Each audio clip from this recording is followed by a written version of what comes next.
Welcome back, everyone. You're listening to All About Healing, and you are now up for Emily's Energy Corner.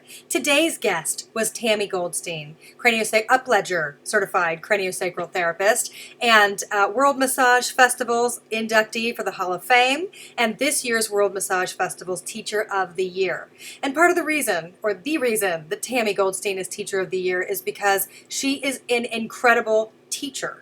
She's an incredible instructor. She's an incredible mentor. She has devoted her life to healing, she especially helps children of autism spectrum disorders. And I didn't do that show because we've already done that show, so I didn't want to repeat that. But I need you, the listeners, to know that Tami Goldstein is an incredible advocate for you, your family, or anyone you know that's on the spectrum that needs help. She is incredibly invested in Wisconsin's vaccine choice, giving you a lot of peer-reviewed studies that people think don't exist. They are there. She does a lot of studies to help people know that they have a choice in things. It doesn't mean pro or anti. It's not that. And I didn't mean to open this up into any sort of vaccine debate. What I'm saying is that parents need to be aware and they need to have a choice. And she lays everything out on that website. She has a website, comingthroughthefog.com. That's comingthroughthefog.com. Her name is Tami Goldstein. She lives in Wisconsin. She travels to Atlanta. So if you want to see her in Atlanta or Wisconsin, she also travels all over the country wherever she teaches classes. You know, it's not very often that you find, or that I find, people that I'm blown away by their knowledge, by their exceptional commitment to learning more all the time, to bettering themselves and to bettering the world that they live in. When Tami comes to town and the mother and the child walk in the room for her to see, I'm really there to watch or to facilitate lymphatic drainage, but I just want to learn as much as I can because I need to stay ahead of things and help my child remain healthy. That's why I originally ever connected with her. And when they walk in, when the children and the mom walk in, Tami just has this rapport with the child like they're hers. She just has this motherly energy and brings that child into her arms, and she accommodates them. So, we have a child that runs around pushing a stool the whole time, and Tami will just follow behind with her hand on him, and it's totally fine. We have another one that takes out a toothbrush that his mom hands him, and he brushes the wall the whole time, and Tami will sit with him, and she'll stay for 3 days. We'll work on people for 3 days. And the first day they might run around the room, and by day 3 they're climbing in her lap, willingly climbing in her lap and getting this work done. And it is so beautiful, the work that she does. And I have been incredibly blessed to learn from her and to continue to learn from her. And the CBD oil is something that I would consider looking into if you do have inflammation issues or have somebody with sensory processing or autism spectrum disorders, things like that. I want to go into, for this energy corner, I made a statement, and it was kind of snarky, and I wasn't really trying to be snarky, but I made a statement that I'm a Dr. Votter trained, the real Dr. Votter. And the reason that I said it like that is because there are several schools that say that they teach the Votter technique, but they are not affiliated whatsoever with the Dr. Votter International or North American School. And so it is a different program. And at least according to the director of the Dr. Votter School, he does say that they're not teaching the Votter technique, which is all fine and good. If you are getting great results and you are doing lymphatic drainage and you are fully trained, good, good, good. There are many different ways to get the same ACE score on an exam, right? I mean, they're not an exam really, but if you want to get great results, you're going to do something different. Even if you've had the same training as the person standing next to you, you're still going to approach the body differently. Not one person does the exact same protocol because nobody has the same touch, nobody has the same instincts, nobody has the same awareness or level of research or understanding of energy. We all approach a body according to our own understanding. That's the same thing with doctors. You can get the same diagnosis, but their suggestions are not going to be exactly uniformly the same. So I mean no disrespect to the other schools that do teach the Votter technique. I'm so proud that you're teaching that and that you have come that way and that you've decided to help train other people. It just, there's a few things that sort of get to me, and that is that a lot of people aren't fully trained, and then they come out and say that they are and that they can treat conditions such as lymphedema. So I want to just go over this really quickly, and then we're going to do the same thing with Upledger. When I went through the Dr. Vaughter training, after the first 80 hours, they make you sign a legal affidavit that you are not to treat lymphedema. You're not to treat post-cancer. You're not to work with those conditions because you are not trained to that level.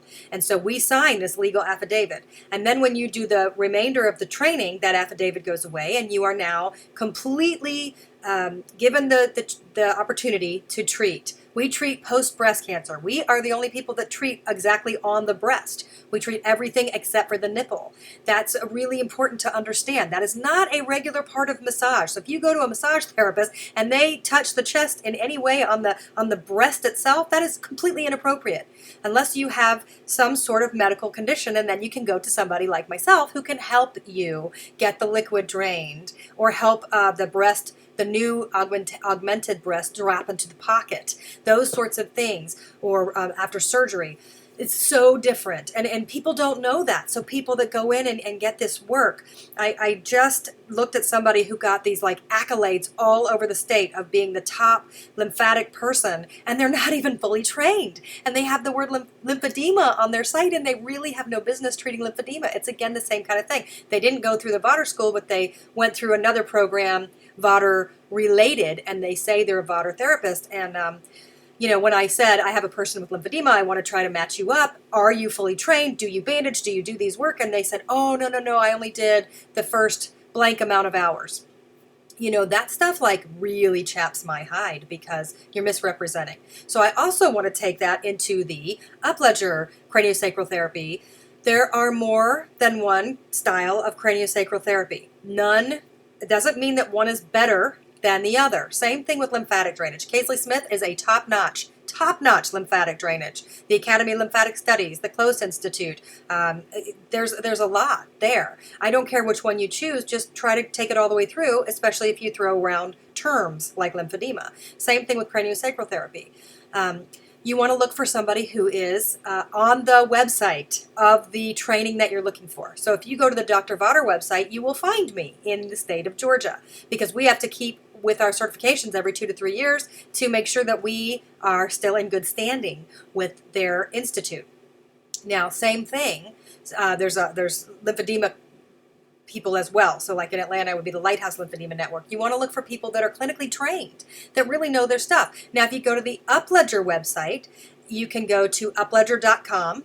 That's it, upledger.com, and you can click on Find a Therapist. And then you can look under your zip code, your state, your city, and you can find somebody. Now, here's the deal. If you have a child, you want to look for this specific letters, P-E-D, pediatric. PED, pediatric. That's a big deal. That's a big distinction. So if you listen to this show and you go, wow, you know what? My best friend that lives next door to me has a child on the spectrum and we got to get started, and I'm going to tell them all the stuff I just learned from you on the radio. If you're listening to me, then hear me when I say that PED lettering is night and day from no lettering. So I do not have PED for craniosacral therapy, so I'm not a craniosacral therapist for children. I'm only level 1 and 2 for adults, so I don't actually employ it into my treatment practice. I'll do a little bit here and there, mostly to practice. I'll go to group workshops, and then I work under Tami, but honestly, for me, I was learning craniosacral therapy for my child and my child alone. So if you look on the Upledger website, my name is on there, and it'll say for private, personal use only, not in practice, because that's the route that I've chosen to go right now until I have more training. And when I have more training, I'll reconsider that. But I feel like, especially when you're talking about children, but you're also talking about you and your body and who needs to be taking care of you. And the difference between training and not enough training is the difference. It's a huge difference. So I want you, and I encourage you, you need to ask for credentials. So when you walk into somebody's office, if they don't have their credentials that they say that they have, you might want to ask for them, and that doesn't make you rude. It doesn't make you anything but very well informed, because there are so many people out there that when you're in regular massage school, you get a couple days intro into craniosacral therapy and lymphatic drainage. And I got to tell you, there was a technique that I learned in massage school that I thought was from the Upledger school. And I called it the sacral rock. That's what they taught me. And then when I went through the training, I realized it is nothing like what I learned in regular massage school. Same thing with lymphatic. They teach you how to kind of rub-a-dub, this really soft, feathery, light thing that you do up people's bodies and think, oh, I'm a lymph drainage therapist, and you're not. You have to do the extensive training. And you guys that are out there, you got to take care of your bodies and ask to see those digits, see that certification. You're not mean for doing it. You guys have been listening to Emily's Energy Corner, and I hope it was helpful. Make it a great week. We'll see you back here next week.